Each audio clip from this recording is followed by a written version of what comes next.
I'm gonna go ahead and say it. This episode was lit. The best episode House of the Dragon has between both seasons by far. Let's talk about it. Y'all remember when this image first came out months ago and we just knew it was a meeting between Rhaenyra and Laenor? That was a simpler time in life. And yes, I'm still salty about Laenor getting the off-screen death. I don't care.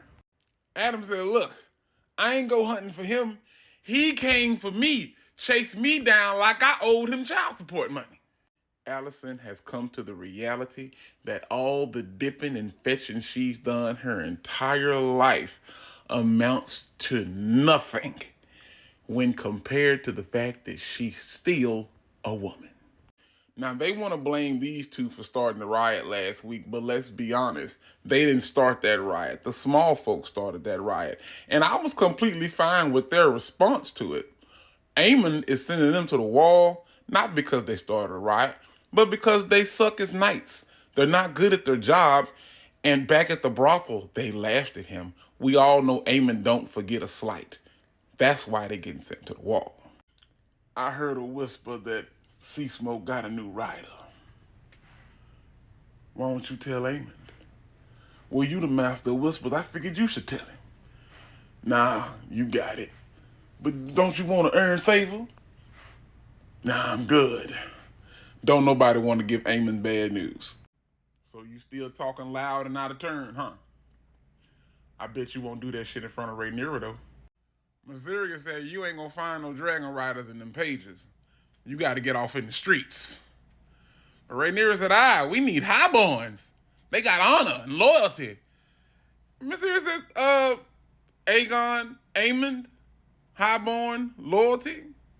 Fuck that. Get in the streets. Corlys will do everything in his power not to call these boys his sons. I'm sick of this shit. Lord Paramount Oscar Tully back at Harrenhal, and Daemon tried to punk him again. But little Oscar was ready this time. Who taught Oscar Tully how to play the game? Huh? My man threw an entire Kingswood of shade at Daemon, and Daemon couldn't do nothing but take it in the face. You want this army or not? You know, I hate that William had to go, but it was real simple.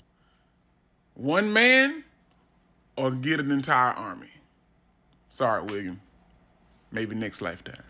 Daemon get back to his room, and who's sitting on the bed other than the king himself, Vizzy T?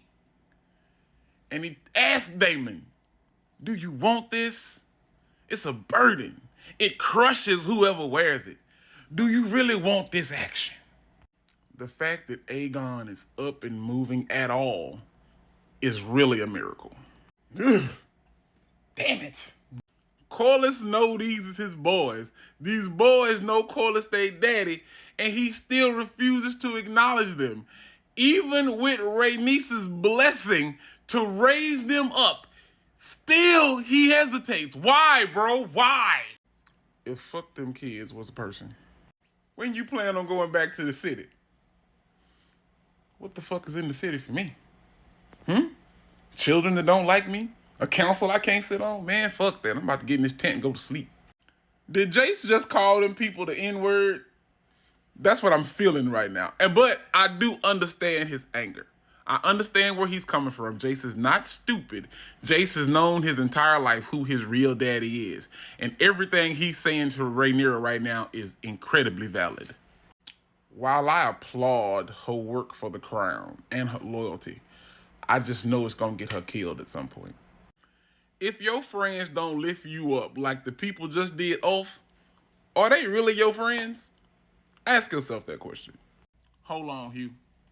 Are you telling us that your mama is Westeros' original hot girl, Sierra Targaryen?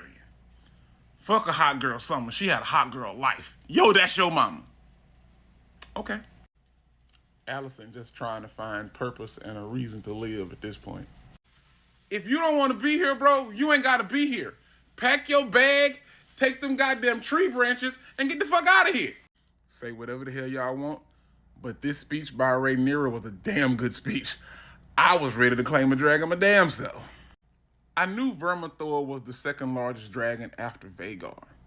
But when his head was exposed and we saw the silhouette of his shadow, he was legitimately way bigger than I expected. Damn.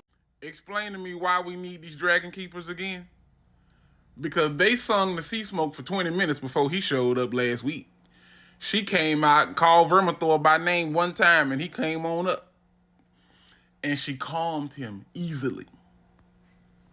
So why do we need these dragon keepers and they damn tree limbs? My man came forward ready to take his shot. And Vermithor started the cookout. It's like they hadn't fed Vermithor in a long time. Because he had a fucking buffet of bastards. This dude was literally hanging out of Vermithor's teeth. Vermithor ate this dude while he was still on fire.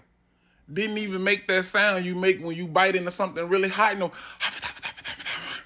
He went out there and channeled his grandfather, Jaehaerys, and said, look, I'm right here. What you want to do? I know his life flashed before his eyes at this moment. Silverwing is officially the most unserious dragon in history, okay?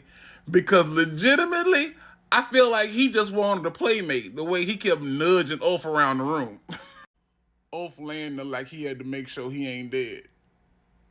A dragon has been spotted in the city that's not Vhagar. These two knew there was a new dragon rider, and now they looking at each other like, are you gonna snitch on me?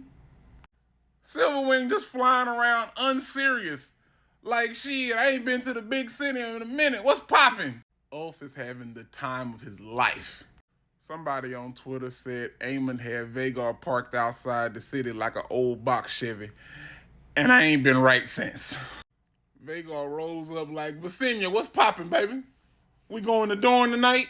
Let's ride. Watching determination and anger in that eye turn into fear in this eye, mwah, chef's kiss. Say, Aemon and Vhagar, where y'all going? We not gonna jump you. We just want to talk. You running? Well, take your scary ass on home. I'll see y'all next week.